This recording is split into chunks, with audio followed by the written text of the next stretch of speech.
Welcome back to Sparks TV. So, how do you accidentally start a freelance graphic design thing in Dundee? Well, stay tuned to find out.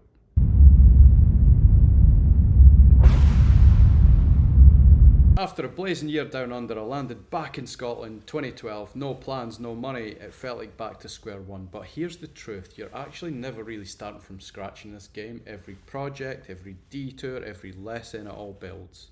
Your awareness sharpens, especially after you've pushed out your comfort zone. Remember the old Sega games you couldn't save? You'd start at the beginning, but you'd know the moves to get to the next checkpoint. So it's a little bit like that, right?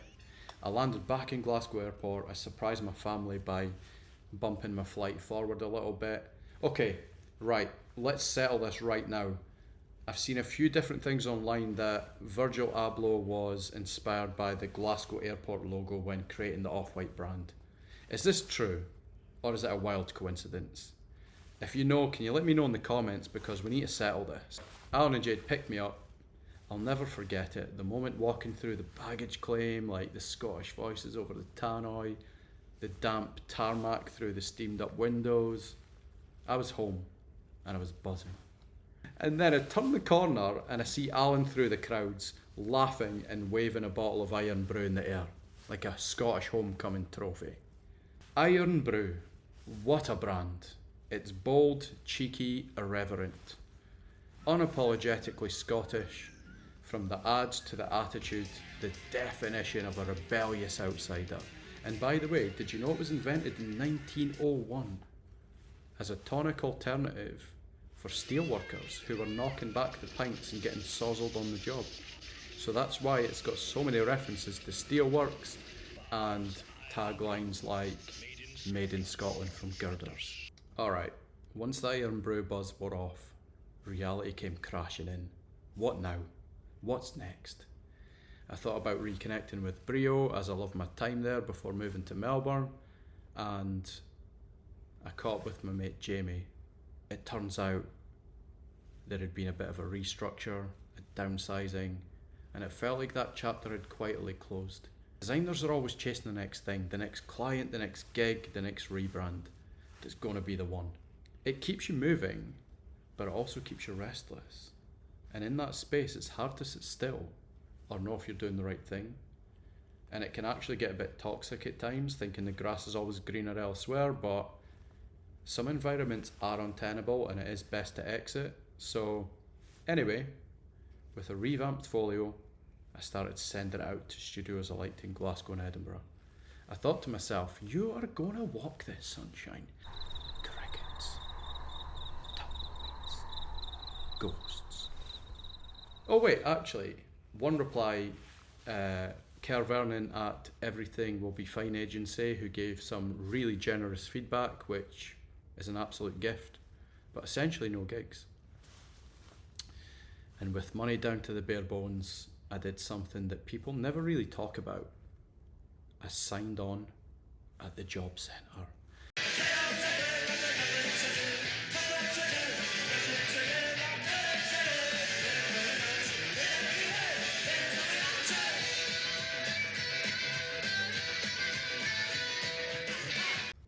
You've got to do what you got to do, right? And pride doesn't pay the bills. So I always thought that the bigger cities in Scotland would render more opportunities, but at the time I was looking, it was dead quiet in Glasgow and Edinburgh when I was looking, but or maybe I just wasn't for them, which is also totally fair enough. What was I going to do? Maybe it was time to look inside the box. Like, I initially overlooked the idea of staying in Dundee despite feeling homesick when I was away. At that time, there wasn't much graphic design awareness in the city. Historically, there had been great links to the comic book world and video games industry, with the Beano, Lemmings and Grand Theft Auto games being developed there. Jumped on Google, typed in graphic design jobs Dundee, pressed enter. And one link really stood out, Fleet Collective. Their site felt different and it looked like a unique proposition. See a converted open space with Japanese design influences and objects dotted around. I was intrigued, but I couldn't fully work out what they were. Was it a design studio? Was it an architecture practice? Or a product design place? I didn't know. Anyway, with nothing to lose, I sent off a speculative introduction email with my folio. Whoosh. And a few hours later, bam, an email from Lyle Bruce. Fancy meeting up for a coffee? Meeting Lyle was an absolute game changer. It was like stepping into a creative whirlwind, and he was one of the co-founders of Fleet and a real linchpin in the Dundee creative scene. So yeah, Fleet wasn't a traditional studio, it was a co-working space, part design gang, part idea incubator, and a mashup of all different disciplines. The name was actually a nod to the Dundee street gang, so the Lockheed Fleet being the original inspiration. And for $120 a month, you can rent a desk. No hierarchy, just a gang of independent creatives, all doing their thing, and sometimes collaborating as well. So yeah, it was full of like designers, architects, filmmakers, PR folk. Shout out Jenny P. Oh, actually, so Lyle invited me also to speak at a Pecha Kucha night. Pecha Kucha is a simple quick-fire format. Presenters show 20 images, each for 20 seconds, and they choose their own topic. It could be work, obsessions, loves, hates, hobbies, or holidays. The stage is yours. At first, I naturally freaked. I froze, and my knee-jerk reaction was public speaking wasn't my thing. So I politely declined. And Lyle was chill. He was like, you know what, we do them every month, so just come along and check it out. No pressure. So before going to the coffee shop that day, I originally reached out thinking maybe I can lend a hand to someone, and then left thinking, wait, am I starting my own thing now? Like, I was 25, only a couple of years of experience, but all it takes is one client or meeting the right person, and meeting Lyle for me was the catalyst. Now, Lyle introduced me to Gillian Eason, who was working with Nesta at the time and was looking for a designer to create some printed workbooks in collaboration with the illustrator Jamie Toms. It was a real project, real collaboration, real money, and I was off the mark. Then out of absolutely nowhere, Leslie from Brio, who is now at a London agency, reached out on LinkedIn with a project for Wimbledon. Wimbledon. And just like that, 2 live jobs, bang, bang. I was back in the game. The Wimbledon gig was such a great opportunity. Like, back then, it was peak Murray mania. Having just won his first major Grand Slam title at the US Open in 2012. And we weren't to know this at the time, but he was on the verge of securing his first Wimbledon victory also, breaking the 77 years curse. So that project, the project wasn't a full-on branding thing, but they did need a logo and a good few deliverables like menus, table cards, parking passes. So it was a nice little package for the Fairway Village, which is the luxury hospitality complex just opposite the All England Club and a short walk from Centre Court. I actually came up with this idea pretty quickly for the logo that fused the idea of the tennis ball and the silhouette of the spoon, bringing together the two worlds of sport and first class service. Looking back now, I think I'd recently seen the Guild of Food Writers mark and loved the layered meaning and the simple execution. I think some logos that utilise negative space or have hidden gems can be really great when there's a relevant opportunity to do so. Like Koto's shockingly simple Bolt branding, which is all about speed of checkout, or How and How's custom C mark with the hidden rhino detail for Chester Zoo. So I had my mark idea, but here's where I made my first major rookie mistake. I sent over a basic PDF with 3 logo options, no real storytelling, no real context, no sense of bringing the client along on the journey. Just a few logo options with captions and my recommendation. I was thinking, they're gonna get this. They're gonna love this. You know, back then it would have been Skype, but the idea of jumping on Skype or Zoom nowadays to present just wasn't normalized back then. And even if it was, I don't think I had the confidence or the ability to do that at the time. Long story short, they came back wishing to pursue one of the other ideas.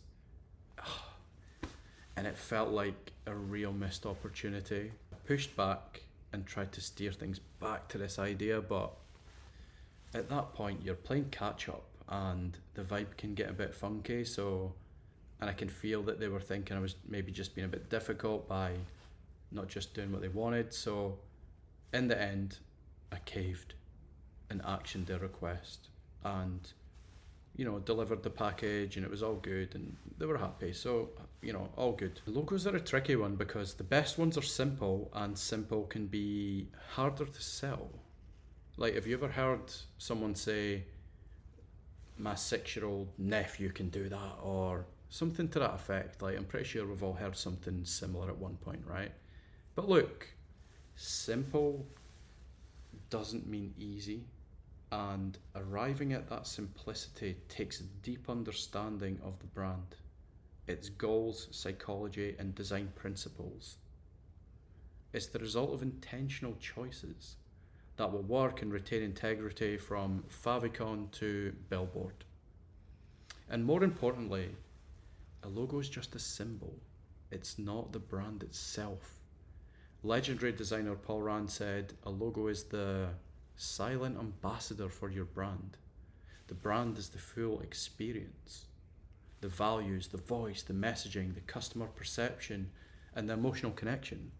Like we've seen earlier with the Irn-Bru examples, the brand there is the personality, and the logo is just the tip of the iceberg, the most visible part of something much deeper and more strategic below the surface. So I was 2 gigs down, a few K up, and I was off to a flyer. But the momentum came to a bit of a grinding halt. If I'm being honest, like, leads fizzled out, the inbox was quiet, and I realised that being a freelance solo designer isn't just about the craft. It's about creating a sustainable business model, lead generation, and negotiation skills.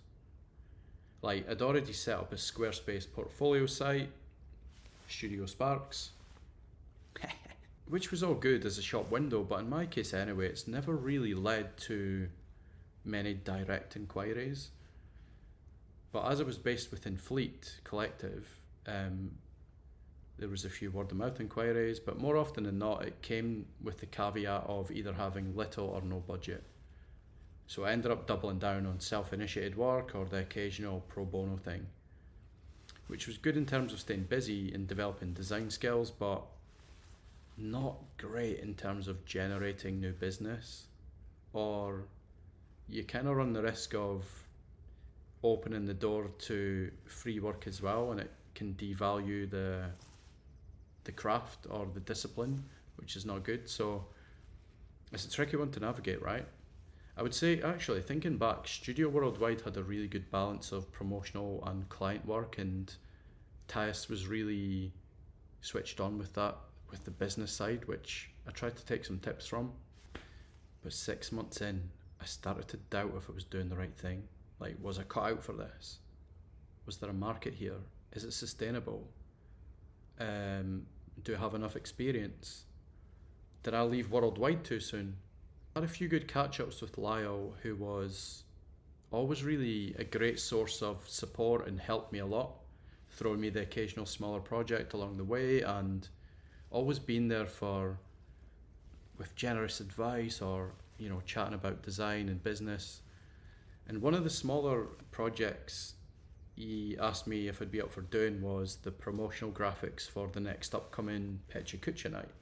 And I was right up for it. Like, I leaned into the vibe. I wanted to create something that was a mix of like analog and digital, so I scanned in some folded paper, created some textures based on the lo-fi projector aesthetics, broken type and choppy layouts to reflect the nature of the fast-paced format, and I went along to the event, which was really cool. Speakers like Joanna Basford, Hayley Scanlon, and Richie Cummings lit up the stage. and I felt re-energized. But as the applause faded and the lights came up, I remember stepping outside into the streets thinking, am I doing everything I can to maximize my potential here? Did I squander an opportunity by declining to speak at this event? And I felt a bit of a shift inside, that the version of me that started this chapter was changing. And you know what? To be honest, the allure of London was calling. And friends from down south was reaching out, and a good friend of mine, Eddie, said he can hook me up with some freelance design work with Deep Design to ease the transition down to London. And just like that, that was it. I booked a one-way ticket, and the next stop was London. I think it was the right thing for me at the time to make that leap. And yeah, I'd still never been to London at this point, but as I was just back from Australia, it felt like just down the road now. It was an easier transition, and I was excited to go. So yeah, looking back at this chapter, it taught me a lot. I would say that even when things don't go the way you planned, every job, every client, every opportunity, it teaches you something, and nothing's wasted. It all stacks. And secondly, great design isn't just what you make it, it's how you communicate it, how you sell it, and stand behind it. Learning to tell the story and step a client through the journey is just as important as crafting the thing. I would like to say lastly that you've got to trust the chapter that you're in, and you don't need to have it all figured out. Sometimes the next step only appears once you've taken the first. So stay open, stay curious, and keep going. If you enjoyed that wee story, click here to find out what happens next. There's a touchdown in London 10. And as you can imagine, things start getting pretty spicy. So yeah, thanks for watching. Like, comment, subscribe, all that good stuff, and I'll catch you in the next one. Are you sure, Governor?